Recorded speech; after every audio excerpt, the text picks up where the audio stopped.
One important aspect of the Latino community in Arkansas is that the population has been growing over the past 25 years. So it's a lot of learning on our side about the system, about the community, about the language and the culture.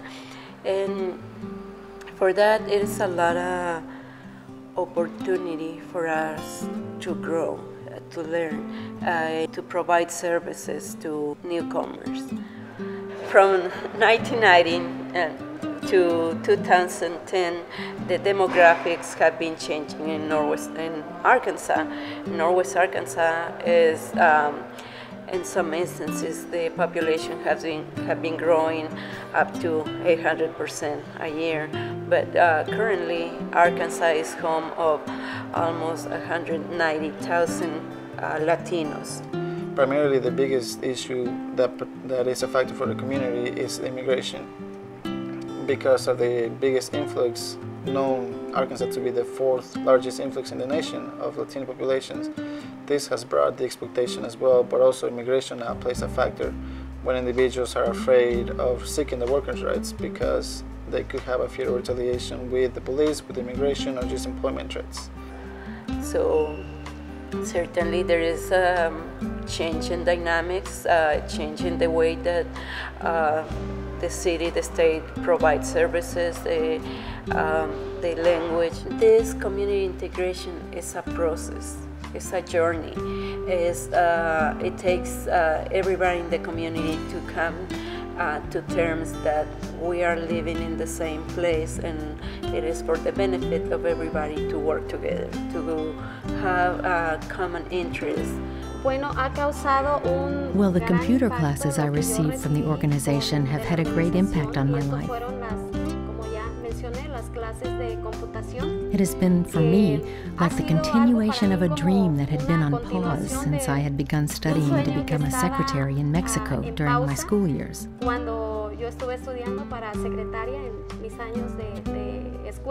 I didn't go as far as I should have first because my parents just didn't have the monetary resources for me to continue. I appreciate the fact that my parents were able to provide the resources for me to study to become a secretary. It was my dream, and thanks to their efforts, I was able to accomplish that dream. So when I came to this organization and began taking these computer classes, which are fortunately free, I had the opportunity to learn what I hadn't been able to in the past.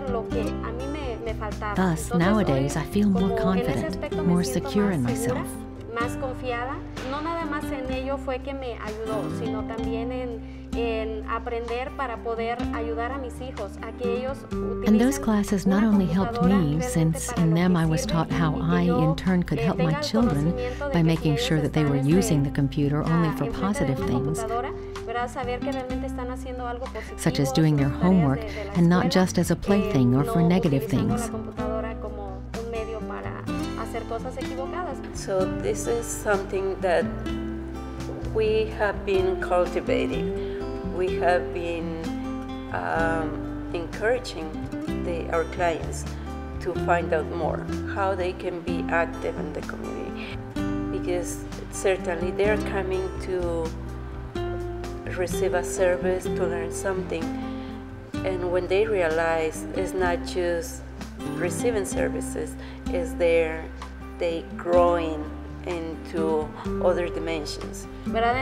So I think that all these things the organization promotes contribute to enrich us personally and as a family, and it's something that we can extend to the whole Hispanic community. So the vision of the Workers Center is to improve conditions of employment for low-income workers in the Northwest Arkansas region, which includes them to be educated, organized, and mobilized, and also using people of faith and the water region to publicly support the workers' efforts. We have worker cases, particularly workplace issues that pertain to wage theft or the underpayment of wages, discrimination, workers' comp, safety and health violations, and employment. Cases that come from our community that do not know how to properly address them. The main issue about these cases is the lack of understanding and the lack of workers' rights awareness that they do not have.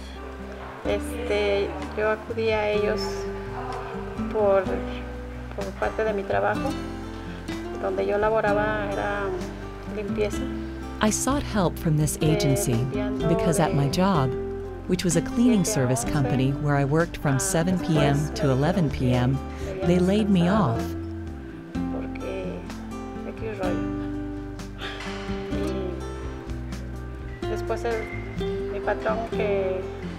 My boss did not want to pay me the money they owed me for 2 weeks' worth of work. In terms of wage theft cases, there are several venues that we use in order to resolve these issues. Primarily, we resort to the Department of Labor and also with attorneys or the small claims court.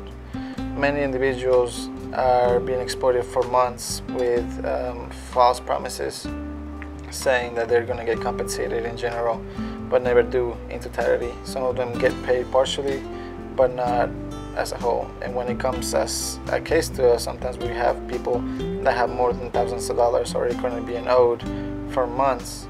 And those individuals who work more than 40 hours, potentially to 70 hours, 60, that do not get paid overtime.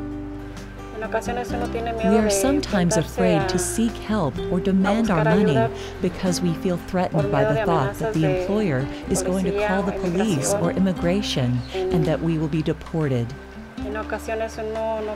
We do not want to get into problems, and we are afraid that we will lose our jobs. And since our children depend on us, well, we think twice about asking for help. But if we lose our fear, we can find help. I, for example, lost my fear and sought the help I needed. And this agency was the one that helped me. The center has tried to place 2 legislation bills this last legislative session that would change those working conditions, where they will make unethical the practice of wage theft. Currently, the way it is the Department of Labor could have somebody be a wage theft or have somebody not being paid, but there is not a misdemeanor, or there is not a way to stop it. I think it's a very important part of our work is getting our members involved. We are working on some organizing campaigns to organize workers to improve working conditions, but also to organize workers to lobby our elected officials and educate our elected officials on the issues that low-wage workers are seeing. What they're supposed to do or could do in several scenarios pertaining primarily of what can you do if I am stopped by immigration, what can I do if I were to seek my wages, and what are some of the venues that I could do or take in order to have my issue resolved. We're now also engaging our community leaders as members of the community and also active. We use that to advocate against anti-immigrant legislations, but also advocate for the legislations that we present towards changing the current legislations that are in the workplace. When we are just one community,